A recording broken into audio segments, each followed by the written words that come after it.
आज के नए वीडियो में आपका स्वागत है। आज हम लोग कक्षा 10 का रसायन विज्ञान का पहला चैप्टर जो है रासायनिक अभिक्रिया एवं समीकरण, केमिकल रिएक्शन एंड इक्वेशन, ये हम लोग को पढ़ना है। इसमें कुछ सिलेबस हैं। सिलेबस में आपको पहले रासायनिक अभिक्रिया के बारे में जानना है, परिवर्तन जानना है, प्रकृति में जो परिवर्तन है उनको जानना है, रासायनिक समीकरण के प्रकार जानना है और रासायनिक उसके आगे रासायनिक परिवर्तन से कुछ एग्जाम्पल आपको देखने हैं। समीकरण को कैसे संतुलित किया जाता है ये भी कुछ उसमें है। इसमें हम लोग शुरुआत करते हैं पहले परिवर्तन से। परिवर्तन आप जानते होंगे, परिवर्तन प्रकृति का नियम है जो विशेष परिस्थितियों में विभिन्न पदार्थों पर होते रहते हैं। विभिन्न पदार्थों पर समय समय जैसे जैसे परिवर्तन होता है उनके अंदर परिवर्तन होता रहता है। एग्जाम्पल आप देख लें, बर्फ का पिघलना, कागज का जलना, लकड़ी का जलना, जल का वाष्प में बदलना, दूध से दही का बनना इत्यादि, ये सब परिवर्तन है। माने दूध से दही का बनना और कागज का जलना, कागज पहले सफ़ेद होता है, बाद में जलने के बाद वो काला पड़ जाता है। जल है, लिक्विड अवस्था में है, ठीक, वो बाद में जब उसको हम ठंडा करते हैं तो वो बर्फ़ में बदल जाता है। तो जल बर्फ़ में बदल रहा है, ये भी जो परिवर्तन है यह भी एक कोई परिवर्तन ही होगा, परिवर्तन के गिनती में ही आता है।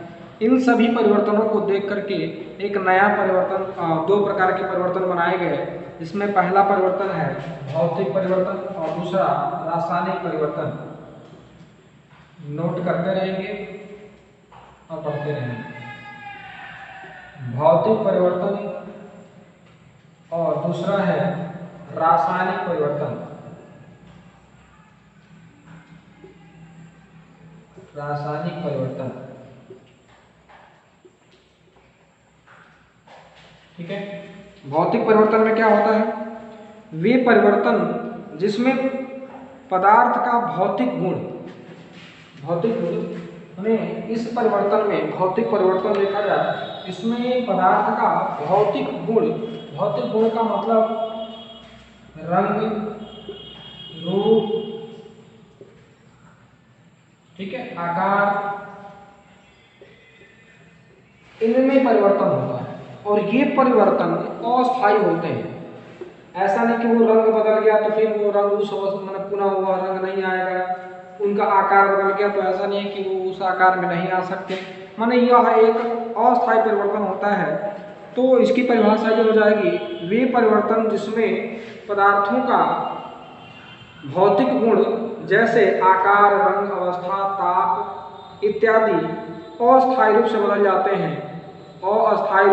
जाते हैं, परंतु उनके संगठन तथा भार में कोई परिवर्तन नहीं होता है। उनके संगठन तथा भार में कोई परिवर्तन नहीं होता है और न ही कोई नया पदार्थ बनता है, ठीक है, भौतिक परिवर्तन कहलाते हैं। अब देखें इसमें क्या क्या हो जाएगा। एग्जाम्पल में बताया गया था बर्फ का पिघलना,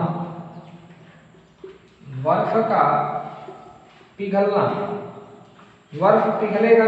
देखें यह एक द्रव है, बर्फ पिघलेगा। ऐसा नहीं है कि H2O सूत्र बर्फ का जल का होता है कि बर्फ का, ठीक है, जल बर्फ जो भी है, जिस अवस्था में भी जल है उसका सूत्र H2O होता है। अब देखें अभी रासायनिक रूप में हम लोग नहीं जाना है। पहले बर्फ का पिघलना, ये बर्फ है, पिघल करके क्या हो जाता है, जल बन जाता है। और जल क्या पुनः बर्फ नहीं बदल सकता है? ठंडा कर देंगे तो पुनः वो बर्फ बदल सकता है, बर्फ में जा सकता है। तो यह एक अस्थायी परिवर्तन है। फिर क्या होगा और एग्जाम्पल देखें, वाष्पन, जैसे इनके कुछ गुण हैं, वाष्पन, द्रवण, क्वथन। बताया क्या होगा, ठोस द्रव गैस में जो परिवर्तन होता है, ठोस द्रव गैस में जो परिवर्तन है, ठोस से द्रव अवस्था में जाने का जो गुण होता है, क्या होता है, ठोस से द्रव अवस्था में जाने का गुण। अभी बताया गया बर्फ का पिघलना, ये बर्फ माने ठोस अवस्था से द्रव अवस्था में चला गया, अर्थात ये गल रहा है। क्या हो जाएगा इसका गलनांक, अर्थात गलन की क्रिया जो होगी ठोस से द्रव में होगी। द्रव से गैस की अवस्था में जाना क्या होता है, वाष्पन। यही क्वथनांक भी आता है, क्वथन की क्रिया भी कहा जाता है। अब देखें, गैस से द्रव अवस्था में आना, गैस से द्रव अवस्था के रूप में आ गया। फिर ये हो जाता है संघनन। फिर यदि वो द्रव से ठोस अवस्था में चला आया, ये होता है हिमीकरण।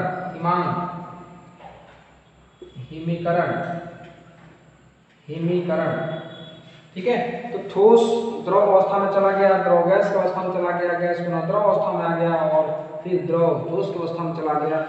और कुछ क्रिया होती है, ठोस से डायरेक्ट गैस में जाती हैं और गैस से सीधे द्रव में आती हैं। ठीक है, यह ऊर्ध्वपातन की क्रिया होती है। आप लोग ये पूरा 9th में पढ़ चुके हैं। ठीक है, ये सभी भौतिक परिवर्तन के अंतर्गत आता है। जो भी परिवर्तन यहाँ होगा, अवस्था परिवर्तन, वो किसके अंतर्गत आता है, भौतिक परिवर्तन के अंतर्गत आता है। अगला रासायनिक परिवर्तन, केमिकल चेंज।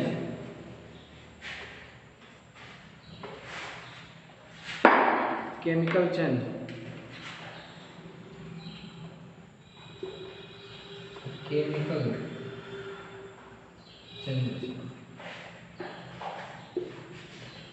इसको क्या कहते हैं, रासायनिक परिवर्तन।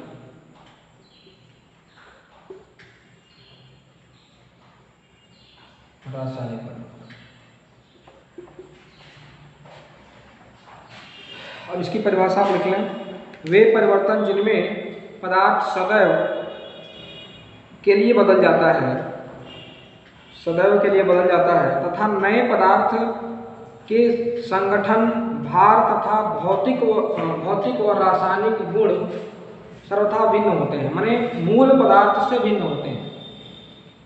माने क्या कहा जाएगा, उन्हें ऐसा परिवर्तन जिसमें पदार्थ सर्वथा के लिए, हमेशा के लिए बदल जाता है। जैसे दूध से दही का बनना, तो दूध के जैसे दही नहीं होता है।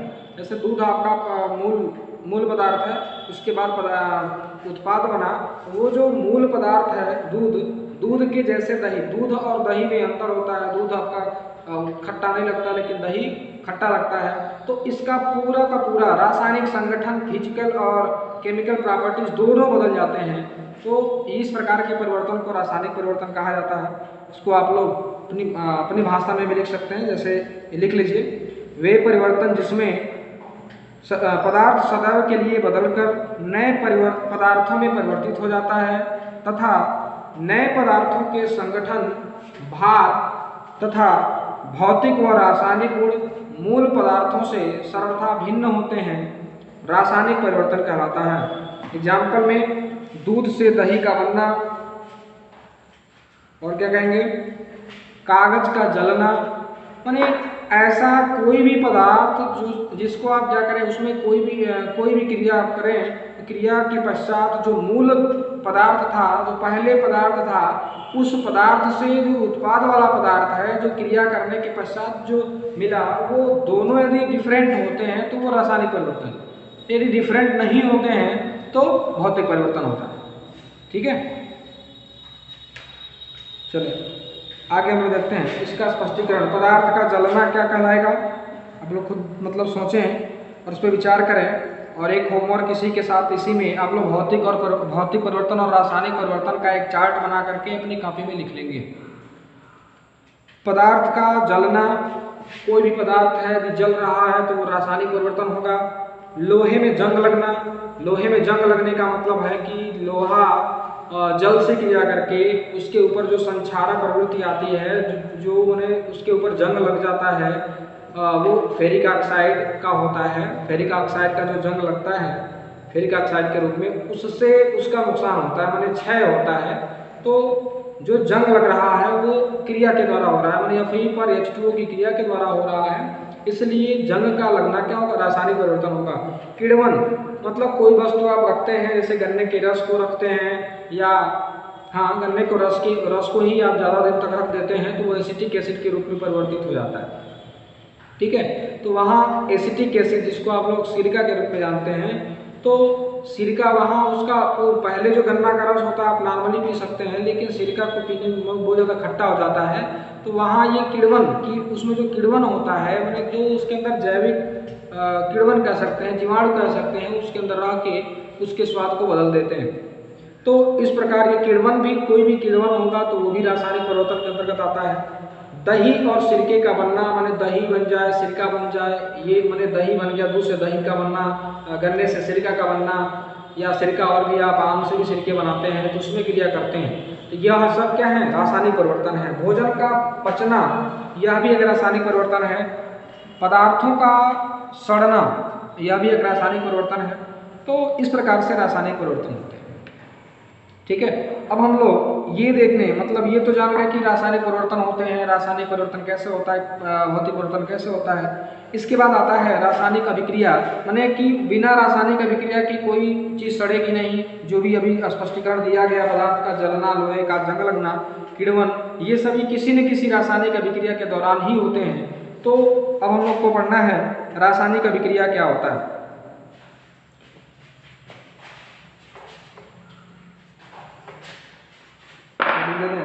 रासायनिक अभिक्रिया,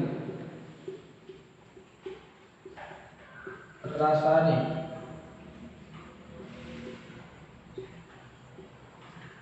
अभिक्रिया, केमिकल रिएक्शन।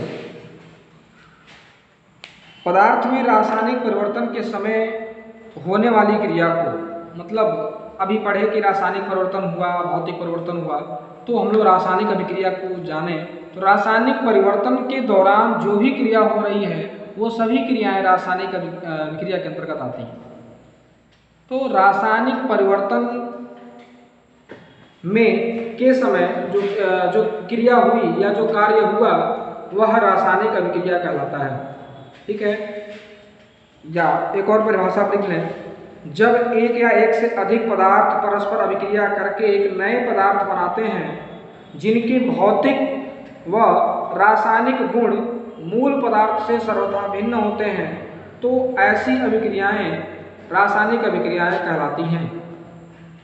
ठीक है, अब इस रासायनिक जो अभिक्रियाएं हैं उसको तो हम लोग केवल जान गए कि वो क्या हो गया, दूध से दही बन गया, एक रासायनिक परिवर्तन है। यह जो क्रिया हम यदि दर्शा देते हैं तो उससे क्या हो जाएगा, रासायनिक अभिक्रिया के रूप में जानेंगे। अब उस रासायनिक अभिक्रिया को हम लिखेंगे कैसे, उसको हम लोग रासायनिक समीकरण की मदद से लिखते हैं।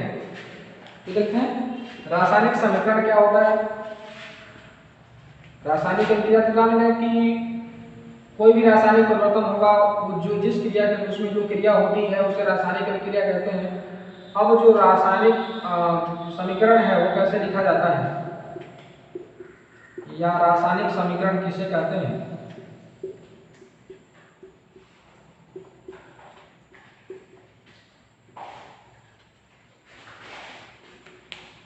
रासायनिक समीकरण को जाना। रासायनिक अभिक्रिया में भाग लेने वाले पदार्थ, रासायनिक अभिक्रिया में भाग लेने वाले पदार्थ जिसमें रासायनिक परिवर्तन होता है, जिसमें रासायनिक परिवर्तन होता है उसे अभिकारक कहते हैं, तथा अभिक्रिया से जिस पदार्थ का निर्माण होता है, जो नया पदार्थ बनता है उसे उत्पाद कहा जाता है। अर्थात अभिकारक और उत्पाद दोनों मिलकर के रासायनिक समीकरण को बनाते हैं। ठीक है, किसी तत्व के परमाणु को प्रतीक द्वारा तथा तत्व के यौगिक के अणु को सूत्रों द्वारा प्रदर्शित करते हैं।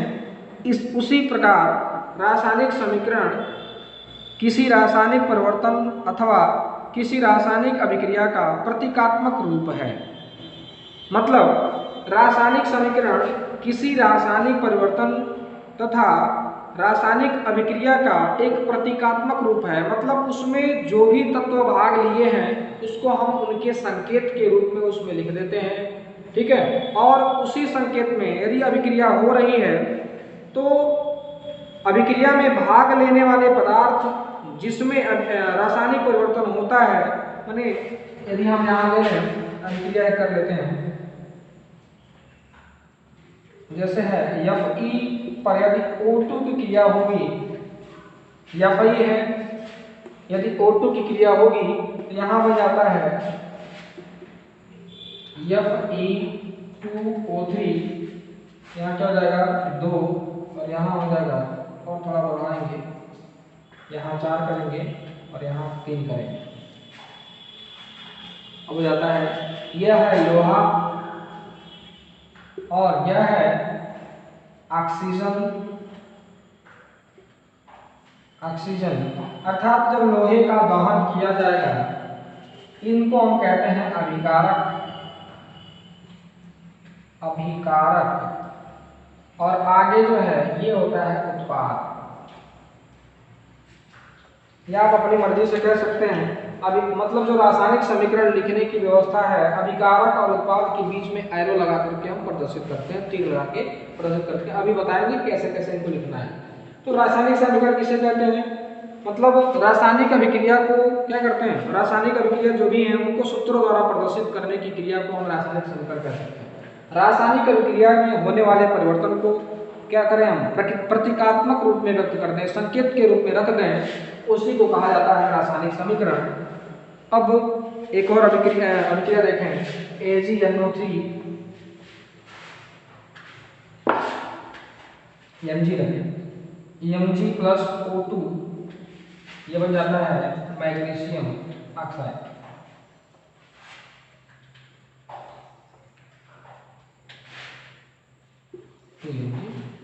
ठीक है, इन दोनों को अभिकारक कहेंगे।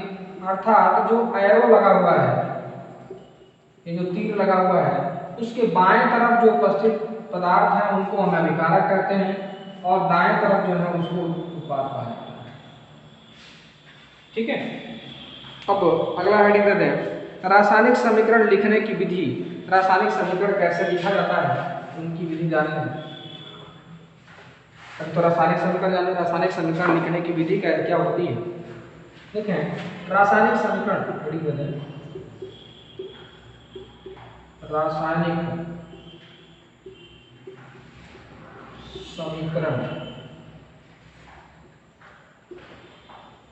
लिखने की विधि।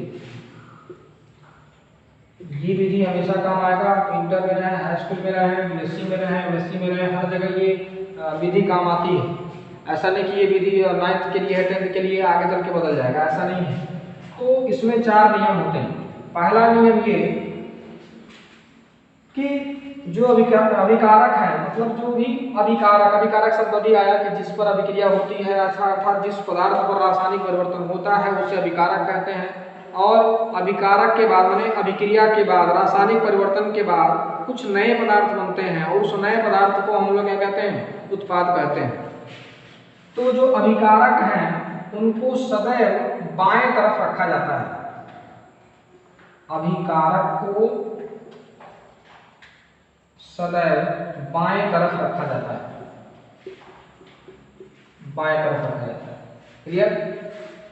दूसरा, उसमें जो उत्पाद होते हैं, रासायनिक परिवर्तन के बाद जो रासायनिक उत्पाद जो बन जाता है, अर्थात रासायनिक परिवर्तन के बाद जो नया पदार्थ बनता है, उस पदार्थ को सदैव हम बाएं तरफ रखते हैं, सॉरी दाएं तरफ। उत्पाद को सदैव दाएं तरफ रखा जाता है,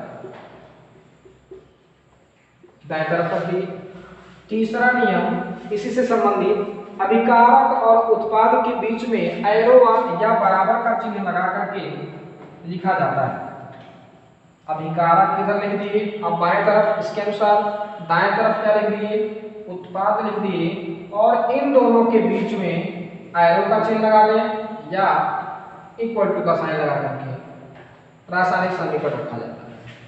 ठीक है, और भी चिन्ह आते हैं ऐसे, इक्विलिब्रियम साइन होता है, साम्यावस्था का चिन्ह होता है, एक और साइन होता है, इसे हम लोग रेजोनेंस साइन कहते हैं, अनुनादिक चिन्ह।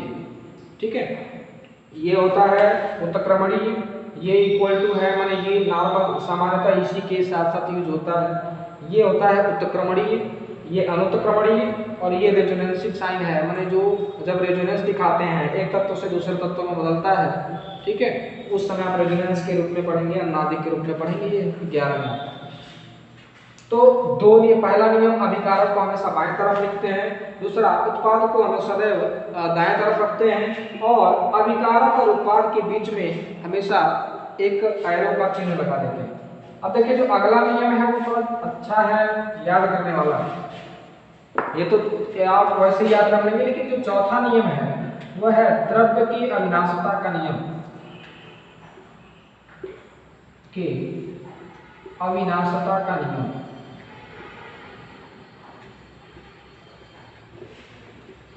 इसी नियम के अनुसार तत्वों को रखा जाता है। अब देखें द्रव्य की अविनाशिता का नियम क्या है। इसमें कहा जाता है किसी रासायनिक परिवर्तन में न तो कोई परमाणु नष्ट होता है और न ही कोई नया परमाणु आता है, न ही कोई नया पदार्थ बनता है। अतः रासायनिक समीकरण के बाईं ओर तथा दाईं ओर प्रत्येक तत्वों के परमाणुओं की संख्या हमेशा बराबर होनी चाहिए। अर्थात वह रासायनिक समीकरण जिसके दोनों पक्षों में प्रत्येक तत्व के परमाणुओं की संख्या, प्रत्येक पक्षों में प्रत्येक तत्व के परमाणुओं की संख्या बराबर होनी चाहिए, संतुलित समीकरण तभी बनेगा। ठीक है, अर्थात इनको हमेशा हमको बैलेंस रखना है। ये नियम इनका है द्रव्य विनाशता का नियम। यह है कि रासायनिक अभिक्रिया के समय ना ही कोई नया तत्व बनता है और ना ही कोई नया इसमें से कोई यौगिक माने कोई पदार्थ उसमें से नष्ट नहीं होता और कोई परमाणु उसमें नष्ट नहीं होता है और ना ही कोई नया परमाणु जुड़ता है। तो द्रव्य के अविनाशिता के नियम के अनुसार ये हो जाएगा कि अभिकारक और उत्पाद में परमाणुओं की संख्या बराबर होगी। मतलब जब कोई नया पदार्थ आया नहीं और जब कोई इसमें से परमाणु नष्ट ही नहीं हुआ, मतलब परमाणु कोई नया आया नहीं और कोई नष्ट नहीं हुआ, तो इसमें परमाणुओं की संख्या अभिकारक और उत्पाद दोनों में बराबर होगी। वही इसका नियम है कि रासायनिक अभिक्रिया के दौरान ना कोई परमाणु नष्ट होता है और न ही कोई परमाणु बनता है, इसलिए उसमें अभिकारक और उत्पाद में परमाणुओं की संख्या सदैव बराबर होती है। इस चीज का ध्यान रखते हुए हम क्या करते हैं, चारों नियम को रखते हैं। ठीक है, तो इसके लिए कुछ एग्जाम्पल देख लेते हैं। हर जगह देखेंगे यही नियम लागू होगा। देखें जैसे है potassium chlorate KClO3, potassium chlorate KCl plus O2, यहाँ कर लेंगे दो और यहाँ हो जाएगा 2, यहाँ हो जाएगा 3। ठीक है, तो इस अभिक्रिया में देखें या आपको चलो ठीक है थोड़ा बीच में लिख लें। देखें यह एक अभिकारक है। अभी बताया गया कि हमेशा चिन्ह के बाएं तरफ अभिकारक होते हैं। अभिकारक मतलब जिस पर अभिक्रिया होती है। ठीक है, अभिकारक और इसके फलस्वरूप मतलब जब इसमें ऊष्मा मिलेगी, इसको ऊष्मा मिलते ही ये दो रूपों में कन्वर्ट हो जाएगा, दो रूप में बदल जाएगा, इसे हम उत्पाद कहते हैं। तो देखें अभिकारक और उत्पाद यहाँ क्या हो गए, दोनों मिल गए। अब दूसरा चीज ध्यान देना है कि पोटेशियम क्लोरेट में क्या क्या मौजूद है, K है, Cl है और O है, 3 परमाणु हैं। और इधर भी K है, Cl है और O है, तीनों बराबर है। अब इन दोनों में परमाणुओं की संख्या दोनों तरफ बराबर होनी चाहिए। देख लें यहाँ हम कर सकते हैं अभिकारक इधर लिख लें उत्पाद, ठीक है, और यहाँ कर लेते हैं तत्व। इसमें क्या लिखना है, K है, Cl है और O है। यहाँ संख्या कितनी है, इसकी संख्या इधर कितना पोटेशियम की संख्या कितनी है, अभी हटा दें इसको, अभी हम इसको संतुलित नहीं करते हैं। साथ में आपको संतुलित करने का थोड़ा सा नियम भी बता देते हैं। तो यहाँ देखिए K कितना है, K की संख्या 1 है और उत्पाद में कितना है, 1 है। Cl कितना है, Cl कितना है 1, इधर भी Cl 1, ऑक्सीजन की संख्या 3 और इधर ऑक्सीजन की संख्या 2। अब ध्यान दें इनकी संख्या आपको बराबर करना है। तो पहले सबसे पहले ऑक्सीजन को देखेंगे, ऑक्सीजन 3 इधर 2, ये दोनों बराबर कब होंगे, जब इधर हम 3 से गुणा कर दें, इधर 3 से गुणा कर देंगे और इधर 2 से गुणा करेंगे तब बराबर होंगे। अब ध्यान दें, ये जब 2 से गुणा कर दिया गया तो 6 हो गया, ये भी 6 हो गया। लेकिन ये ध्यान देंगे इधर अभिकारकों की संख्या कितनी है, 1 है, तो सब में गुणा होगा ना। यहाँ यदि हम 2 से गुणा करते हैं, हम आगे 2 से गुणा करेंगे, यहाँ 2 से गुणा होगा, तो 2 से गुणा होगा तो यहाँ पोटेशियम की संख्या भी 2 हो जाएगी और इनकी भी संख्या 2 हो जाएगी। तो जब इनकी संख्या 2 होगी तो हमको इधर भी क्या करना पड़ेगा, 2 संख्या लाना पड़ेगा, अर्थात यहाँ 2 से गुणा करना पड़ेगा। ठीक है, तो इस तरीके से क्या होगा, इनको हम बैलेंस भी कर सकते हैं। अब देखें कि पोटेशियम की संख्या इधर भी 2, इधर भी 2, इधर क्लोरीन की संख्या इधर भी 2, इधर भी 2, और ऑक्सीजन की संख्या 6 और 6। तो इधर जितने भी परमाणु रहे, पोटेशियम है, क्लोरीन है, ऑक्सीजन है, तीनों की संख्या मान तीनों परमाणुओं की संख्या अभिकारक और उत्पादों में बराबर होनी चाहिए। ठीक है, और इसी नियम के अनुसार आप संतुलित भी करेंगे, अपने दिमाग से करेंगे। इसका कोई विशेष नियम है जो आगे चल के मिलेगा आपको, 11 में मिलेगा, आयनिक विधि और अन्य विधियों के द्वारा संतुलित करना मिलेगा। लेकिन यहाँ आपको असामान्यतः इसको नॉर्मल विधि अपने खुद सोच करके कि कितनी संख्या हम यहाँ लगा दें कि दोनों तरफ ये बराबर हो जाए, खुद व्यवस्थित करना है। या इसके लिए थोड़ा सा उपयोग ले सकते हैं इस चार्ट का, इस तरीके का एक चार्ट बना लेंगे। तब तो अभिकारक में अभिकारकों के परमाणुओं की संख्या, पदार्थ के उत्पाद में परमाणुओं की संख्या लिख करके उनको हम बराबर करके यहाँ रख सकते हैं, आगे रख सकते हैं। ठीक है, अब ध्यान दें, इस रासायनिक समीकरण से आपको लाभ क्या है और हानियां क्या है। आखिर इस रासायनिक समीकरण को पढ़ने से लाभ क्या है। देखें, लाभ भी 2-3 हैं और हानियां भी हैं। देखें, लाभ पढ़ने पहले लाभ क्या क्या है। लाभ तो ये है कि सबसे पहले अभिकारक जो थे, अभिकारक और उत्पाद बने, तो अभिकारक और उत्पाद के द्रव्यमान की गणना हम कर सकते हैं।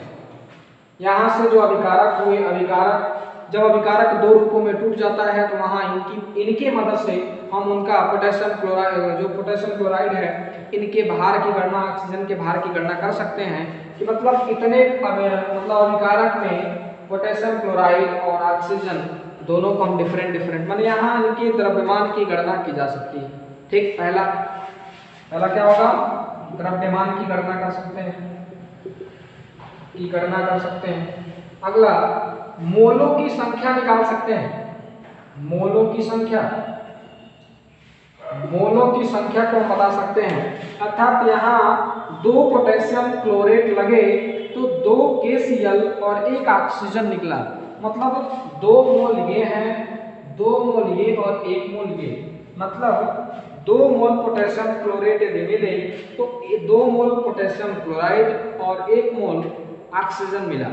ठीक है, तो यहाँ मोलों की संख्या के अनुसार मोलनता, नार्मलता इत्यादि निकाल सकते हैं। ठीक है, फिर इन मोलों की संख्या से इनका द्रव्यमान भी आसानी से निकल सकता है। ठीक है, रासायनिक अभिक्रिया के अभिकारकों का कुल द्रव्यमान उत्पादों के कुल द्रव्यमान के बराबर होता है। यह माने इनका कुल द्रव्यमान इनके कुल द्रव्यमान के बराबर होता है, अर्थात यह भी द्रव्य के अविनाशता के नियम को लागू करता है। माने इसमें भी रासायनिक समीकरण में द्रव्य के अविनाशता का नियम लागू होता है। अगला, यदि इसमें गैस अवस्था में कोई तत्व मिल गया, ऐसे गैसीय अवस्था में कोई अभिक्रिया हुई, गैसीय अवस्था में हो गई, H2 प्लस I2 मिलकर के HI बना दें, ये हो गया हाइड्रोजन, ये हो गया आयोडीन, ये दोनों गैसेस में है और ये भी गैस में है। तो जब गैस में परमाणु मिल जाते हैं तो उनके मोलों की संख्या के अनुसार यदि हम उसमें 22.4 से गुणा कर दें, आप पढ़े होंगे कि 22.4 कहाँ से आता है, गैसीय पदार्थ के ग्राम अणुओं की संख्या में 22.4 से गुणा करके उनके लीटर में आयतन निकाल सकते हैं। उनके आयतन की जानकारी प्राप्त होती है, क्योंकि इसमें गैस के ग्राम अणु भार का आयतन मानक ताप पर तथा दाब पर 22.4 लीटर होता है। गैस के ग्राम अणुभार का आयतन, गैस के ग्राम अणुभार का आयतन 22.4 लीटर होता है। 22.4 लीटर सामान्य ताप और दाब की स्थिति में 22.4 लीटर होता है। ठीक है, इसी के अनुसार यदि हम सामान्य ताप और दाब पर देखें, ये जो गैस है जितने मोलों की संख्या रहेगी, ग्राम अणु संख्या जो रहेगा, ग्राम अणु संख्या, उसमें हम उसमें 22.4 से गुणा कर देंगे तो उनका आयतन भी निकल जाता है। तो ये 2-3 इनके लाभ हैं, लेकिन कुछ हानियां भी हैं। हानि, जहां लाभ होगा वहां हानि भी होगा। देखें हानि क्या है, यहाँ केवल हम रिएक्शन को देख करके ये नहीं बता सकते कि ये गैस अवस्था में है कि द्रव अवस्था में है। पहली कमी कि हम इसकी अवस्था को रासायनिक समीकरण के द्वारा नहीं बता सकते। इसमें कितने ताप लगे, कितना दाब लगा, ये हम देख करके रासायनिक समीकरण को देख करके ये नहीं बता सकते कि इसमें कितना दाब लगा और कितना दाब लगा, कितना ताप लगा। रासायनिक समीकरण में अभिक्रिया के संपादन के लिए आवश्यक ताप, दाब, उत्प्रेरक का ज्ञान नहीं मिलता है उसके समीकरण के अनुसार। इसमें इनकी सांद्रता का ज्ञान नहीं मिलता है कि उसमें इनकी हाइड्रोजन की सांद्रता कितनी है, आयोडीन की सांद्रता कितनी होगी, या इसके पहले जो एग्जांपल था पोटेशियम क्लोरेट की सांद्रता कितनी होगी, जो KCl बना उनकी सांद्रता कितनी होगी। अभिक्रिया में होने वाली ऊष्मा परिवर्तन, अवशोषण हो रहा है कि उत्सर्जन हो रहा है, ये नहीं बता सकते। समीकरण को लिख करके सीधे नहीं बता सकते हैं। तो ये सब कुछ इसमें कमियां थी। अभिक्रिया के पूर्ण होने में लगने वाले समय का बोध नहीं होता है कि कब तक ये अभिक्रिया पूर्ण होगी। हानियां ज्यादा हैं, मैंने इस समीकरण को देख के हम ये थोड़ी ना बता सकते कि कब तक वो अभिक्रिया पूरी होगी। ठीक है, तो ये हानियां हैं। इसके बाद रासायनिक अभिक्रिया के प्रकार, रासायनिक अभिक्रिया के प्रकार को देखेंगे। रासायनिक अभिक्रिया कुछ निम्न प्रकार से होती है। बस ये लास्ट टॉपिक आपका होगा कि रासायनिक अभिक्रिया क्या होता है।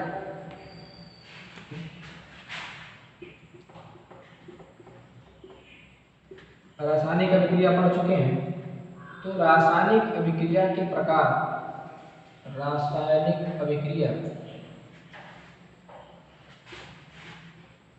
के प्रकार को देखें। एक एक करके हम पढ़ते जाएंगे रासायनिक अभिक्रिया के प्रकार को,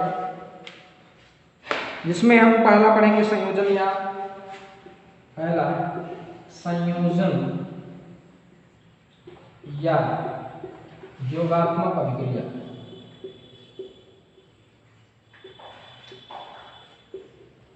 साथ में लिखते भी रहेंगे क्योंकि परीक्षा में लिखने से ही नंबर मिलता है। ठीक है, समझते भी रहें और लिखते भी रहें। वे रासायनिक अभिक्रिया जिसमें 2 या 2 से अधिक पदार्थ आपस में संयोग करके एक नए पदार्थ का निर्माण करते हैं, उन्हें संयोजन या योगात्मक अभिक्रिया कहा जाता है। यानी वे रासायनिक अभिक्रियाएं जिनमें 2 या 2 से अधिक पदार्थ आपस में संयोग करके नया पदार्थ बनाते हैं, उन्हें संयोजन या योगात्मक अभिक्रिया कहा जाता है। एग्जाम्पल, अभी इसके पहले भी एग्जाम्पल था Mg+O2। इसके क्रियाकलाप आपके एनसीईआरटी के बुक में मिलते हैं। एनसीईआरटी के बुक को आप कई बार पढ़ेंगे तो जब मैग्नीशियम रिबन को जलाया जाता है, मैग्नीशियम रिबन क्रियाकलाप में दिया होगा कि जब आप मैग्नीशियम रिबन को, एक मैग्नीशियम रिबन का एक लंबा तार आता है, उसको रेक मार्क से रगड़ के उसको क्या करते हैं, ऊपर की परत को छोड़ा करके फिर उसको हम जलाते हैं। जलाएंगे तो वो जल करके एक राख के रूप में आता है, माने वो चमकीले फ्लेम के रूप में जल करके एक नीचे जो राख बनती है वो चमकदार होती है, उसको मतलब नीचे रख देते हैं ग्लास में। तो ये एक ज्वलनशील है, और वो जो ज्वलनशील राख होती है वो MgO का होता है, मैग्नीशियम ऑक्साइड का होता है। ठीक है, आपको रासायनिक समीकरण को संतुलित करते रहेंगे। तो MgO मैग्नीशियम का जब ऑक्सीजन से क्रिया होता है तो एक नया उत्पाद बन रहा है, मैग्नीशियम ऑक्साइड। माने 2 या 2 से अधिक अभिकारक मिलकर के एक नए उत्पाद का निर्माण करते हैं, तो यह अभिक्रिया क्या कहलाती है, संयोजन या योगात्मक अभिक्रिया। अब जानते हैं कि यह अभिकारक है, एक मतलब 2 या 1 से अधिक 2 या 2 से अधिक अभिकारक मिल करके एक नया उत्पाद का निर्माण करते हैं, तो ये ऐसी अभिक्रियाएं संयोजन अभिक्रिया कहलाती हैं। ऐसे ही example Ca plus H2O, calcium का, इसको कैल्शियम ऑक्साइड कहते हैं, कैल्शियम ऑक्साइड सॉलिड के रूप में है, ये लिक्विड के रूप में है। इन दोनों की जब अभिक्रिया आपस में होगी तो ये आपका चूना है, भुजा चूना नहीं है, अभी ये सूखा चूना है। जब इसको हम जल में मिलाते हैं तो यहाँ से एक CaOH के होल ट्वाइस के रूप में टूट जाता है, अर्थात इसका नाम है कैल्शियम ऑक्साइड, ये है जल, और ये बन जाता है कैल्शियम हाइड्रोक्साइड, कैल्शियम हाइड्रोक्साइड बन जाता है। यह है उत्पाद और यह है अभिकारक, अभिकारक और उत्पाद। ठीक है, तो इस प्रकार से अभिकारक और उत्पाद बन जाते हैं। अगला इसी में एक और एग्जांपल देख लें, कार्बन मोनोऑक्साइड। जैसे परीक्षा में ये पूछ देता है, अभिक्रिया दे देगा और कह देगा कि कंप्लीट दिस रिएक्शन, अभिक्रिया को पूरा करें, तो आप कंफ्यूजन हो जाएंगे। इसलिए ज़्यादा से ज़्यादा अभिक्रिया जो लिखाया जा रहा है पूरा का पूरा देखें, उसको नोट भी करते रहें और पूरा वीडियो देखें। देखें, जब कार्बन मोनोऑक्साइड की क्रिया क्लोरीन से कराते हैं, कार्बन मोनोऑक्साइड, कार्बन मोनोऑक्साइड की क्रिया जब क्लोरीन के साथ कराते हैं, ये गैस अवस्था में है, दोनों की गैस अवस्था में, क्लोरीन से कराते हैं तो कार्बोनिल क्लोराइड बनता है, COCl2, carbonyl chloride, carbonyl chloride,